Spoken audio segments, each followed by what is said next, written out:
প্রিয় শিক্ষার্থীরা, আজকের আইসিটি ভিডিও ক্লাসে তোমাদের সবাইকে আমন্ত্রণ জানাচ্ছি। আজ তোমাদের সঙ্গে তোমাদের আইসিটি বইয়ের তৃতীয় অধ্যায়ের দ্বিতীয় অংশ ডিজিটাল ডিভাইস চ্যাপ্টার থেকে একটি বিষয় নিয়ে আলোচনা করব। সেটি হচ্ছে লজিক ফাংশন সরলীকরণ করে লজিক সার্কিট অঙ্কন। এখানে দুটো ফাংশন নিয়েছি তোমাদেরকে দেখানোর জন্য। দুটো ফাংশন এখানে আমি প্রথমে ফাংশনটি যে অবস্থায় আছে সেটি দিয়ে তোমাদেরকে সার্কিটটি অঙ্কন করে দেখাবো এবং পরবর্তীতে এই ফাংশনটিকে সরলীকরণ করে বা সিম্পলিফাই করে আবার তোমাদেরকে সার্কিট অঙ্কন করে দেখাবো। তোমরা প্রথম যে ফাংশনটি আছে দেখো, AB B bar C plus AC. আচ্ছা, এটি দিয়ে যদি আমরা সার্কিট অঙ্কন করি, এখানে আমার চলক হচ্ছে তিনটি, এ বি এবং সি। তাহলে আমরা তিনটি লাইন টেনে নিই, এ বি সি, তিনটি লাইন টেনে নিলাম। তাহলে প্রথমে এ বি, তাহলে এটা হচ্ছে অ্যান্ড, এ বি এটা হচ্ছে অ্যান্ড, তাহলে আমি এখানে একটা অ্যান্ড আঁকলাম। তারপরে এখানে এ যাবে এবং বি যাবে, তাহলে আমি এখানে কি পেলাম, এবি পেলাম, এবি পেলাম। এরপরে হচ্ছে আমাদের বি বার সি, তাহলে আমি এখানে আরেকটি অ্যান্ড আঁকলাম, তাহলে এখানে যাবে বি বার, আমি বিটা থেকে লাইনটা এখানে নট করে তারপর দিলাম। এরপর হচ্ছে বি বার সি, সি যাবে এখান থেকে, তাহলে এখানে আমি কি পেলাম, এখানে আমি পেলাম বি বার সি। এরপর হচ্ছে এসি, এখানেও অ্যান্ড, এখানেও একটা অ্যান্ড, তাহলে আমি এখানে আরেকটি অ্যান্ড গেট আঁকলাম, তাহলে এখানে কি যাবে, এ যাবে এবং সি যাবে, এ যাবে এবং সি যাবে। এখন এই দুটোর মধ্যে আবার অর অপারেশন আছে, এই দুটোর মধ্যে আবার অর অপারেশন আছে, তাহলে আমি এখানে একটি অর গেট নিলাম, এখানে একটি অর গেট নিলাম, এখানে আমার কি যাবে, বি বার সি এবং এসি যাবে। এরপরে এটির সাথে এটি আবার আমার অ্যান্ড অপারেশনে আছে বা গুণাকারে আছে, এটির সঙ্গে এটি আমার আবার গুণাকারে আছে, তাহলে আমি এখানে একটি অ্যান্ড গেট এঁকে নিলাম, একটি অ্যান্ড গেট এঁকে নিলাম, তাহলে এখানে আমার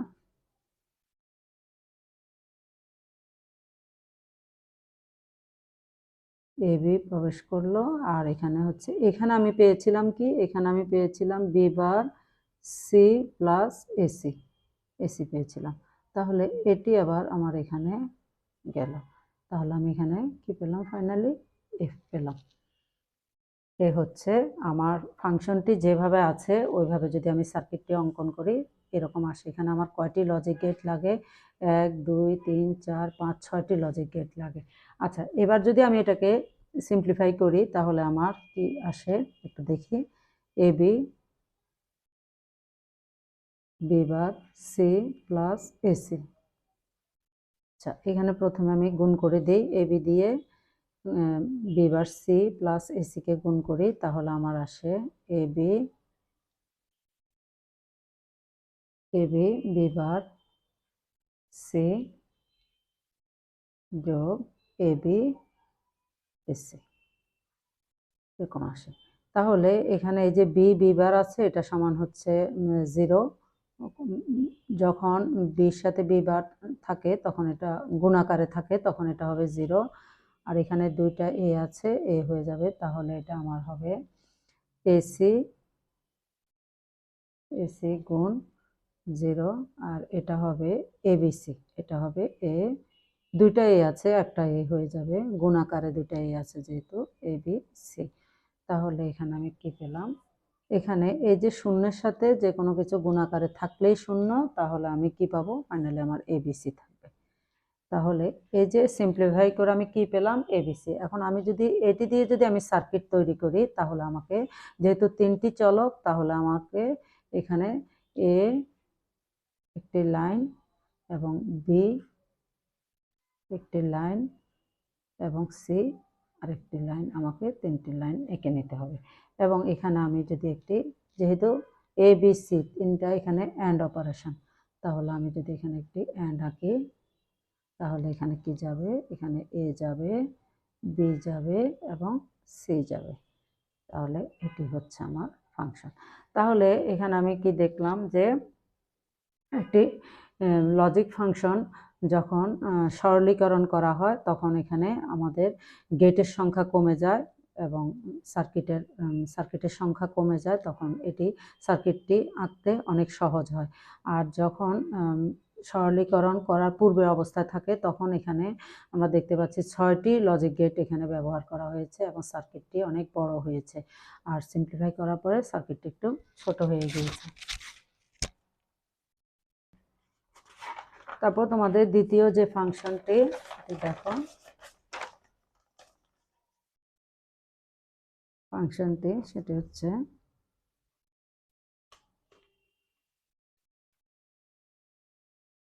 xy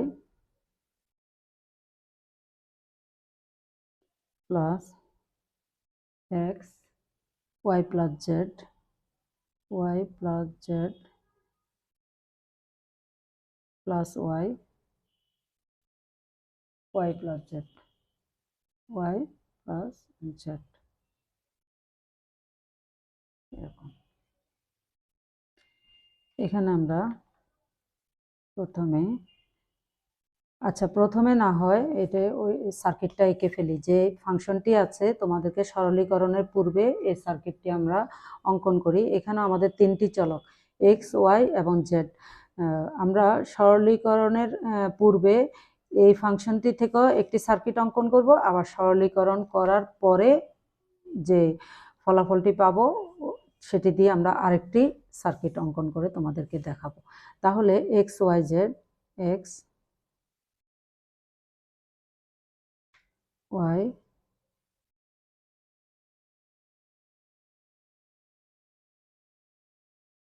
জেড, এখান থেকে আমাদের এক্স ওয়াই এখানে একটা অ্যান্ড অপারেশন আছে, তাহলে আমরা একটি অ্যান্ড আঁকবো। এখানে আমার এক্স যাবে এবং ওয়াই যাবে।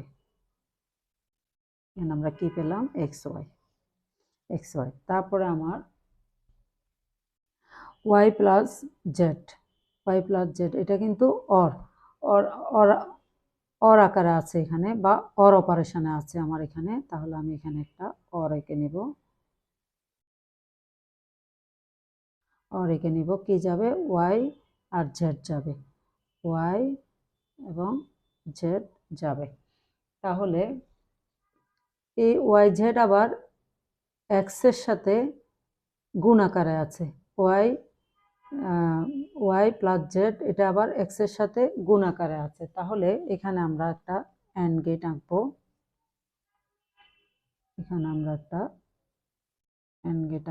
এখানে আমার এই অ্যান্ডের মধ্যে ওয়াই প্লাস জেড যাবে এবং এক্স যাবে।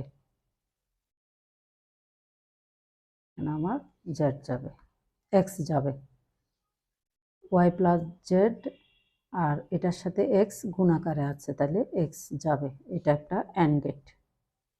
আচ্ছা, এরপরে আমার আবার এখানে আরেকটি অর গেট আঁকতে হবে।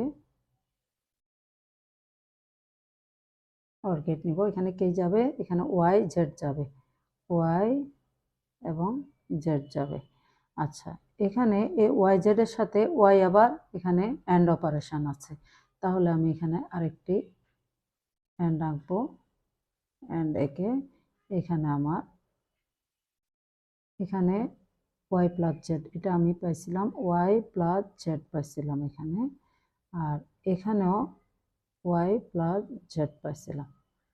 আচ্ছা, তাহলে আমার এখানে ওয়াই প্লাস জেড যাবে এবং ওয়াই যাবে। আচ্ছা, তাহলে এখানে আমি কি পেয়েছিলাম? এখানে পেয়েছিলাম আমি এক্স ওয়াই প্লাস জেড পেয়েছিলাম, আর এখানে পেয়েছিলাম আমি ওয়াই প্লাস জেড, এটা পেয়েছিলাম। এখন আচ্ছা, তাহলে আমরা যে ফাংশনটি ছিল এটি দিয়ে যদি আমরা সার্কিটটি তৈরি করি তাহলে আমাদের সার্কিটটি আসে এরকম। এখন আমরা এটাকে যদি সরলীকরণ করি তাহলে আমাদের কি আসে দেখি। এটাকে এখন আমরা যদি সরলীকরণ করি তাহলে কি আসে দেখি। আমরা ফাংশনটি লিখি X Y plus X Y plus Z plus Y plus Z. এরপর আমরা এখানে X Y plus X Z plus Y গুণ করে দিচ্ছি, এখানে ওয়াই গুণ ওয়াই যোগ ওয়াই জেড গুণ করে দিলাম। আচ্ছা, এখানে দুটো এক্স ওয়াই যেহেতু এ প্লাস এ সমান এ, তাহলে আমরা দুটো এক্স ওয়াইকে একটি এক্স ওয়াই লিখতে পারি প্লাস এক্স জেড। আর এখানে ওয়াই ইন্টু ওয়াই মানে একটা ওয়াই হবে, যেহেতু এ সমান আমরা একটা এ লিখতে পারি, তাহলে আমরা এখানে একটা ওয়াই লিখব প্লাস ওয়াই জেড।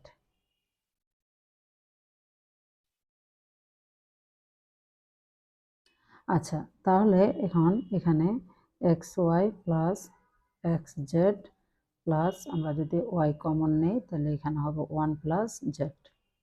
আচ্ছা, তাহলে আমরা জানি যে কোনো কিছুর সাথে ওয়ান যদি থাকে তাহলে এই যে ওয়ান প্লাস জেড এটা সমান আমরা লিখতে পারি ওয়ান। যে ওয়ান যদি থাকে, একটা এক থাকলেই এখানে ওয়ান হবে, তাহলে আমরা এখানে লিখতে পারি X Y plus X Z plus Y into one, এরকম লিখতে পারি। আচ্ছা, তাহলে আমরা X Y plus X Z plus Y, এখন এ এক্স ওয়াই আবার এ ওয়াই, এটা এবং এটা এই দুটার মধ্যে যদি আমরা ওয়াই কমন নেই তাহলে আমাদের কি থাকে, এক্স প্লাস ওয়ান থাকে, এক্স প্লাস ওয়ান, আর এখানে থাকে যোগ এক্স জেড। তাহলে এখানে আমাদের এই যে ওয়ান আছে, তাহলে এটি হচ্ছে আমাদের ওয়ান, তার মানে আমরা ওয়াই ইন্টু ওয়ান লিখতে পারি। যে ওয়ানের সাথে এক্স এখানে যোগ আকারে আছে, তাহলে আমাদের এটা ওয়ান হবে, তাহলে আমাদের যোগ এক্স জেড, তাহলে আমরা কি লিখতে পারি, ওয়াই প্লাস এক্স জেড। তাহলে আমরা সিম্পলিফাই করে কি পেলাম, ওয়াই প্লাস এক্স জেড। তাহলে এখন আমরা এই যে সিম্পলিফাই করে পেলাম ওয়াই প্লাস এক্স জেড, এটার জন্য আমরা একটি সার্কিট অঙ্কন করি। তাহলে আমাদের এখানে এক্স ওয়াই জেড আমাদের চলক হচ্ছে তিনটি, এক্স ওয়াই এবং জেড চলক হচ্ছে আমাদের তিনটি। তাহলে এখানে এই যে এক্স জেড এই দুটো কিন্তু অ্যান্ড অপারেশনে আছে এখানে, তাহলে আমরা যদি এই দুটোকে যদি আমরা অ্যান্ড এক্স এবং জেড, এখানে কি যাবে, এক্স যাবে এবং জেড যাবে, আর এদের সাথে ওয়াই কি, ওয়াই আছে এখানে অর অপারেশন বা যোগ আকারে আছে, তাহলে আমরা এখানে একটি অর গেট এঁকে নিই, তাহলে আমার এখানে এটা হচ্ছে এক্স জেড ছিল, আর এখান থেকে আমার ওয়াই যাবে,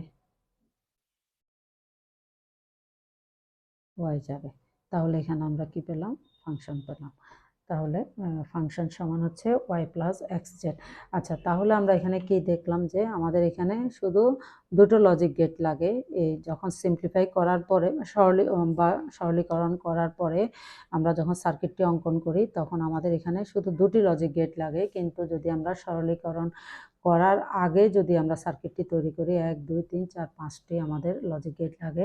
কিন্তু পরীক্ষায় যদি বলে দেয় যে ওরকমভাবে যদি আসে যে সরলীকরণ করার পরে সার্কিটটি অঙ্কন করো, তাহলে সরলীকরণ করে সার্কিটটি অঙ্কন করতে হবে। কিন্তু পরীক্ষায় যদি কিছু বলে না দেয় সেক্ষেত্রে দুটোই করা যেতে পারে। কিন্তু যদি এভাবে বলে যে লজিক ফাংশনটি থেকে লজিক সার্কিট অঙ্কন করো, এভাবে যদি বলে দেয় তাহলে শুধু যে ফাংশনটি আছে এটিকে সিম্পলিফাই না করে সেই ফাংশনটি থেকেই সরাসরি সার্কিটটা অঙ্কন করতে হবে। যেমন এই ফাংশনটি দিয়ে যদি বলে দেয় যে এই ফাংশনটি থেকে লজিক সার্কিট অঙ্কন করো, তাহলে এটি আঁকতে হবে। আর যদি বলে দেয় যে এই ফাংশনটিকে সরলীকরণ করো, বিশেষ করে উচ্চতর দক্ষতায় এ ধরনের বলে দিতে পারে যে প্রথমে যে গতে হয়তো বলে দিল যে ফাংশনটি থেকে লজিক সার্কিট অঙ্কন করো, তারপরে আবার ঘতে বলল যে এই ফাংশনটিকে সরলীকরণ করা যায় কিনা, সরলীকরণ করে সার্কিট অঙ্কন করো। তাহলে ওইটি যদি বলে তখন আবার এসে আমাকে এটি সরলীকরণ করতে হবে এবং এই সার্কিটটি অঙ্কন করতে হবে। আশা করি বুঝতে পেরেছ। আজকের ক্লাসটি এই পর্যন্তই।